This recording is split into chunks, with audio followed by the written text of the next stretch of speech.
Hello everyone and welcome.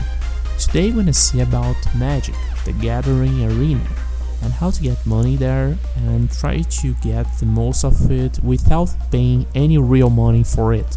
Let's check it out. Alright, so first you need to know about the quests. This is some very common actions that you may do during your gameplay of Magic, like casting some kind of land or using spells or using creatures to attack your opponent. So they're very easy to accomplish. You just need to figure out what to do and do it. And one nice pro tip here is try to do, for example, the reroll of quest. Let's say that you get a 500 one. If you're lucky, you can try to reroll it and get a 750 gold coins. Alright, but let's proceed to the most important part, which is the game itself. What kind of standard deck you should go, especially if you're playing Magic by the first time. So once you figure out and once you pass the tutorial, which is a part that you cannot skip, so you need to play it, and it is actually really good to play it, you will notice that each color, it has a style, it has an element behind it. And I really recommend the red deck, the fighter one, where you deal with goblins and dragons, and you can also choose between goblins or dragons. And I think that the red one is the best one if you're starting on Magic, because it can be very aggressive, you can figure out things. Well, as you can see on this gameplay that I'm showing right now, the red deck was really good. It was a standard one with some really basic cards, and they were really good for what I was planning, and I could just keep going organic and just keep flowing with the game, and the enemy couldn't really develop his game. He couldn't set up his strategies that he was aiming for. So the possibility of having many instant spells of damage, of having some really low value creatures as Goblin to serve as a mid shield, and also the ability of getting the dragons, which are flying and with high damage creatures, they are really a good combination for newcomers. Honestly, that's something really good that I can attest that as a rookie it was something that made my game better. But I also had some experience against players that had much more time playing this game, and not only that, but they could also really understand what I was aiming for and use correct cards and use them in a really efficient way.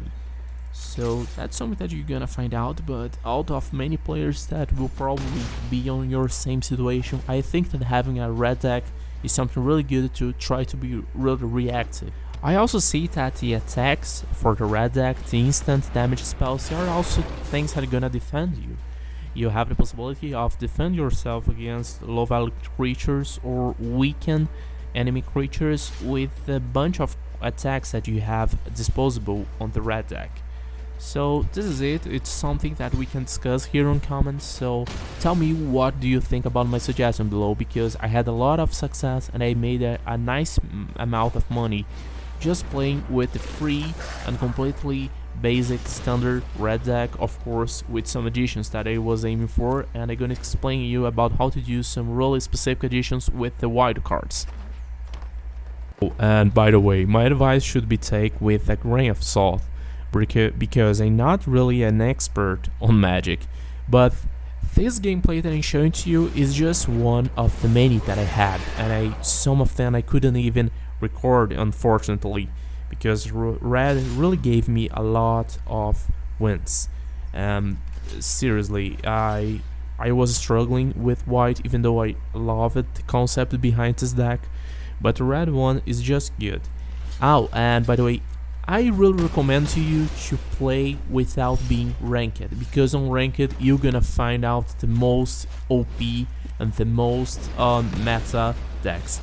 About meta is the decks that really follow a logic, that are really efficient. You're gonna find out that people that it is playing a lot and that it is spending a lot of money on Magic the Gathering Arena, they're gonna win at you and they're gonna use some fantastic cards and you're gonna be mad. So stick with the unranked play for a while. Just try to unrank it, and once you are fed up with this, you can try on rank it. And I recommend to you to first open new cards, open new booster packs. Oh, and to close the topic about the red deck, you're gonna see that the red deck consists about goblins. It is color of goblins, and also it is color of dragons, so it's an interesting combination. And you're gonna see that there are many styles that you can use on red, because there are many powerful spells, many instant spells that uses damage on the player, on the creatures, on the planeswalker. So it is a really nice deck. And of course you need to explore all the possibilities, all decks, but red is the one that I like to use as my first one. If I could change it, I would just use the red deck on my first hours of gameplay instead of white or any other color. But what about wildcards? What do they do? Well, first you need to edit deck, which is what I am doing right now on video. And here you can see that for each kind of card that you have on selection, you can see that some of them are uncommon, common, rare, mythic. And I'm gonna craft a dragon here, a very cool dragon that really helped me on many matches, more than one actually. And this dragon, I can only craft this card and add on my deck because I had the wild card for it. So the wild cards are very cool because you can just target the card that you want, and you don't need to keep opening many booster packs in order to find out your card. So the wild card is perfectly, and if you want to insert in your deck, just click on it. If you want to remove a card from your deck, just select on the window on your right and get a card that you don't want, and just grab this and drag to the rest of the cards on the left. So that's it. It's very easy, and it's very good to understand about wild cards and use the ones that you really want. And that's it. If you enjoyed my video, please like and subscribe my channel, and if you didn't like it, please tell me what I did wrong and what can I do to improve my videos in the future. See you guys and have a good game.